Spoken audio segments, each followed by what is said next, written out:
Çfarë ndodhi në Shqipëri në vitet 90 që bëri ndryshimin e madh? Kush e bëri dhe pse? Këto janë diskutime vërtet të rëndësishme, sepse përveç se kuptojmë se në çfarë bote jetojmë, por do kuptoni dhe disa gjëra tjera, që ajo botë që ishte dje, vazhdon të jetë akoma sot, pra ndryshohet nga disa teknika, le të themi, që në mënyrë drastike, për mirë apo për keq, bëjnë ndryshimin e madh. Kush ashtu rastësisht do t'i ludesha nëse nuk e ka bërë ende, le t'i bëj like faqes që të shihemi sërish, do i falenderoj që jemi prerë bashkë. Kishim bërë një emision para disa kohësh për sa i përket këtij argumenti, pra çfarë ndodhi në Shqipëri në ato vite. Dhe disa e morën seriozisht, disa të tjerë le të themi që ndoshta nuk e kuptuan, të tjerë akoma e marrin duke qeshur.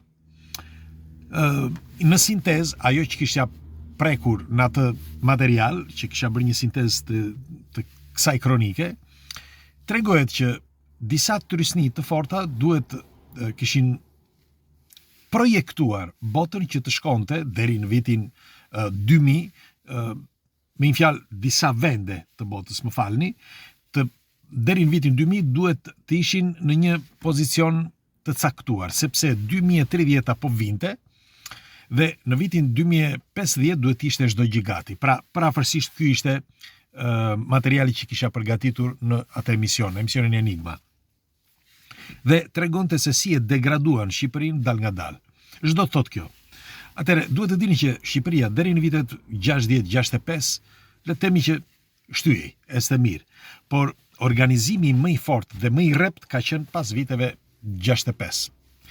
Sepse pastaj me rënien dhe me le të themi me shkëputjen nga Bashkimi Sovjetik dhe problemet që kishte me ish Jugosllavin, bëri që vendi të mbyllej në vetvete. Po kush e bëri këtë dhe pse? Sepse ky është thelbi i gjithës kësaj. Pra kush e bëri që ta detyronte Shqipërinë që të bëj, pra të merrte një pozicion? Ishte një lojë fantastike. Ishte një lojë shumë inteligjente dhe do t'ju them diçka. Një vend për ta degraduar mjafton që ti ta rënosh ekonomikisht dhe e ke vënë në tokë, sepse nëse e keni vënë re, për shembull, shikoni Afrikën. Afrikën mjaft që ti marrësh të gjitha pasuritë, mos ketë import-eksport, mbaron çdo gjë. Dhe një pjesë e këtyre, pra një pjesë e madhe e pasurive, shkon jashtë, nuk mbetet brenda. Normal që ka dhe inflacione, ka dhe vendet për punë, dëshira për të punuar e shumë njerëzve që nuk e kanë, për shembull në Afrikë e tjerë, dhe edhe kjo luan një rol të rëndësishëm. Po shqiptarët kanë punuar për vitesh, kanë punuar dhe vazhdojnë të punojnë. Atëherë, çfarë bëri Shqipërinë që të degradojë në këtë formë?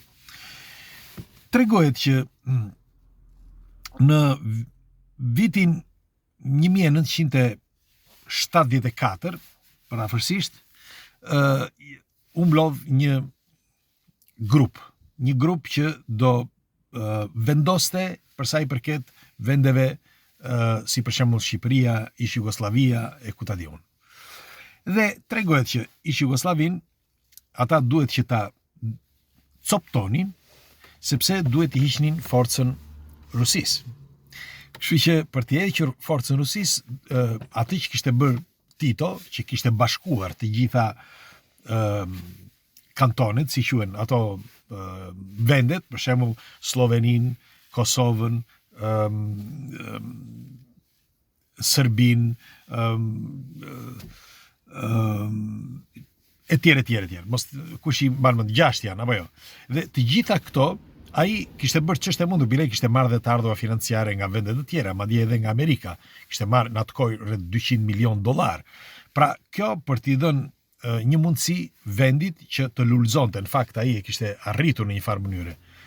Mirë po, kur erdhi aty, siç ju thash më vonë, i dhan urdhër që ai duhet që të ndante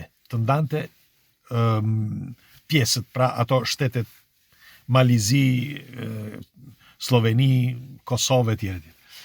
Dhe ai nuk dëshiron, sepse ai kishte bërë gjitha të punë për të arritur deri atje. Mirë po, nga ajo mbledhje që u bë, pra nga vendet e tjera që ishin asnjanse, kishin një detyrë të caktuar.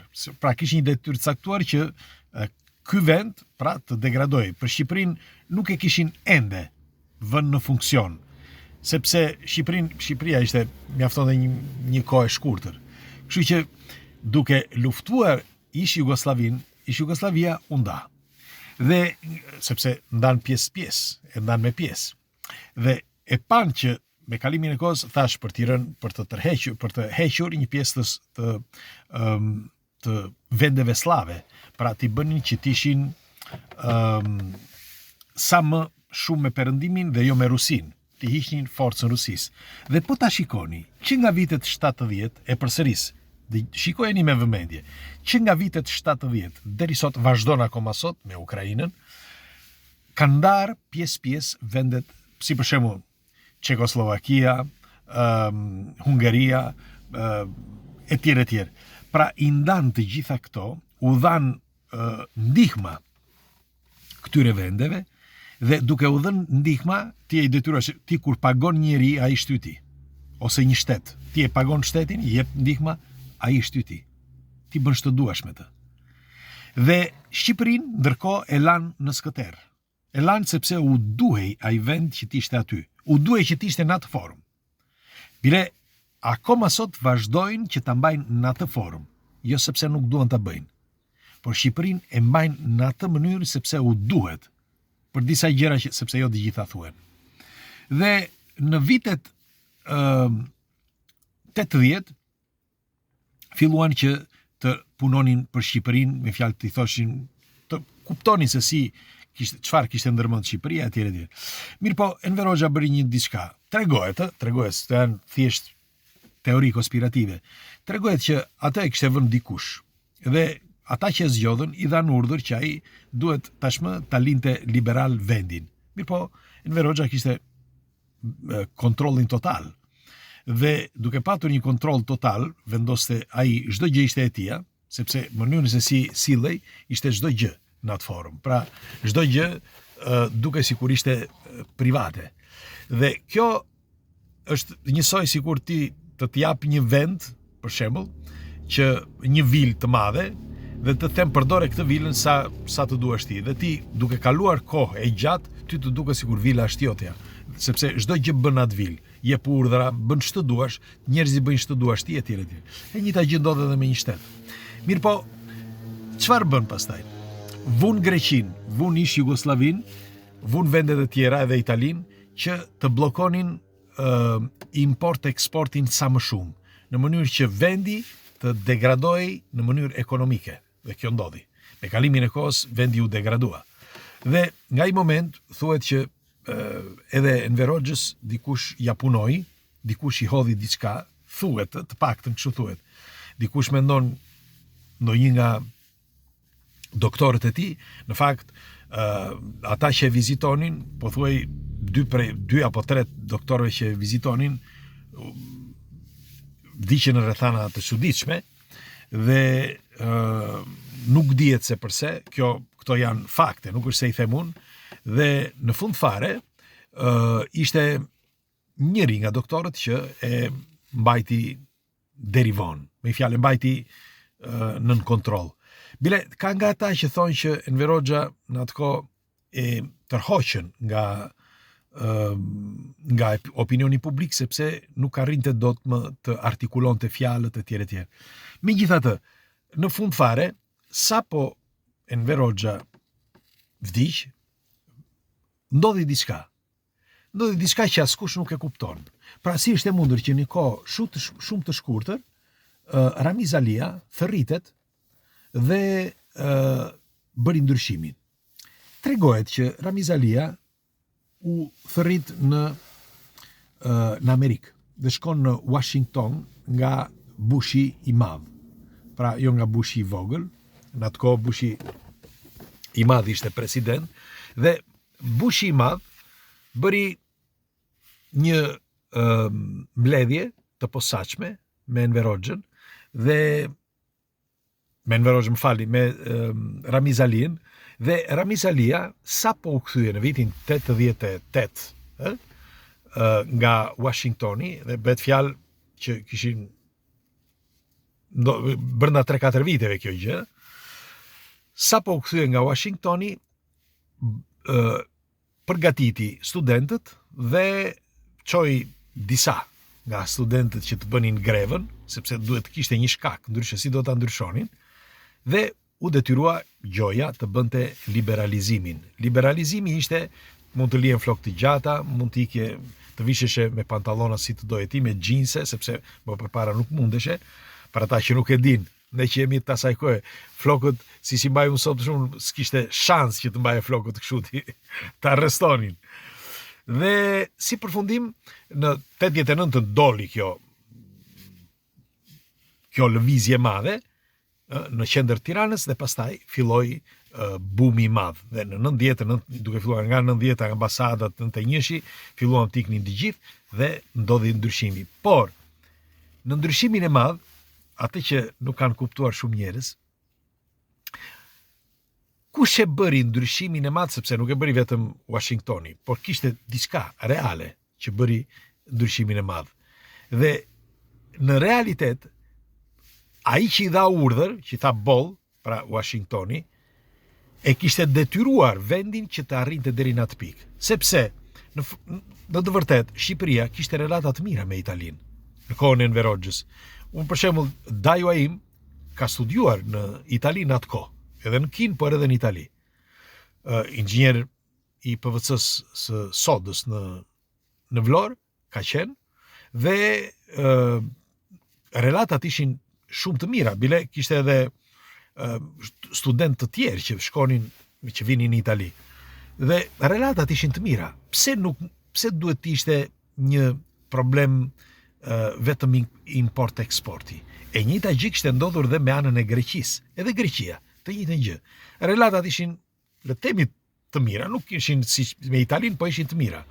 Dhe kishte vajtje ardhje, por jo në import-eksport. Pra, import-eksporti po e degradonte, e përsëris edhe njërë, nga Jugoslavia s'bes shans fare, dhe ishin shumë të vogla import-eksportet, dhe kjo bëri që vendi të shkatërrohej ekonomikisht.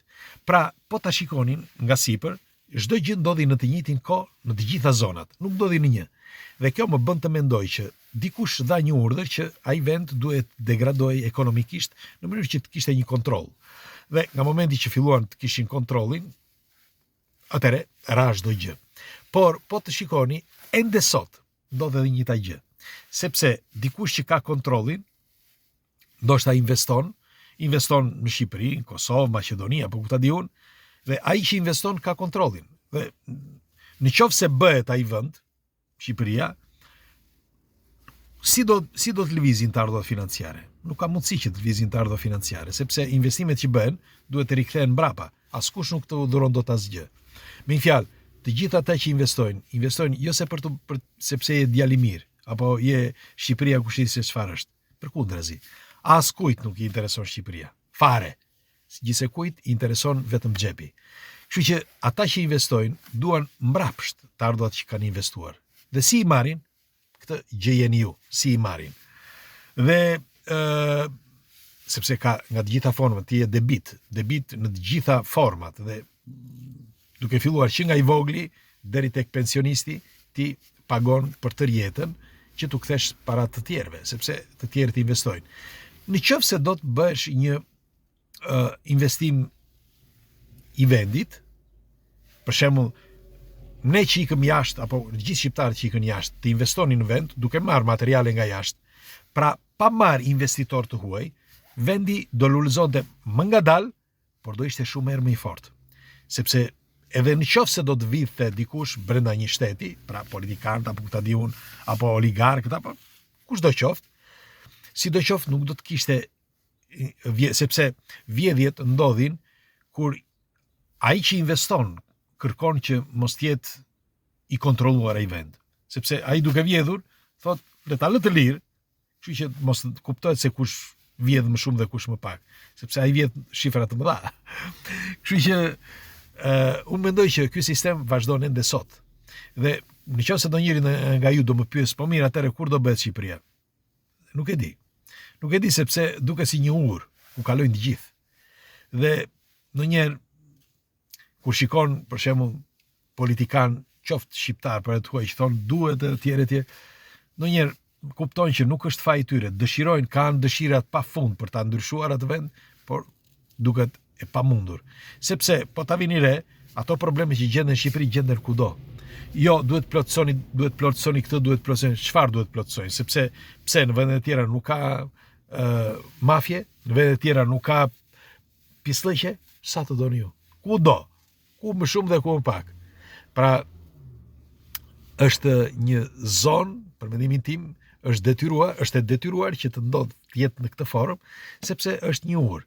Dhe në qoftë se kjo është e vërtet, kjo që po them unë, atëre do kaloj shumë kohë që Shqipëria do vazhdoj të jetë një urë, sepse është një urë lidhse mes Perëndimit dhe Ballkanit ose Azis nga ana tjetër. Në fjalë aty kalojnë, që të gjithë, apo jo.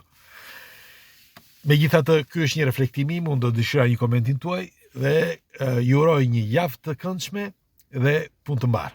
Ju përqafoj, pres komentet. Hajde, ditë të mbar.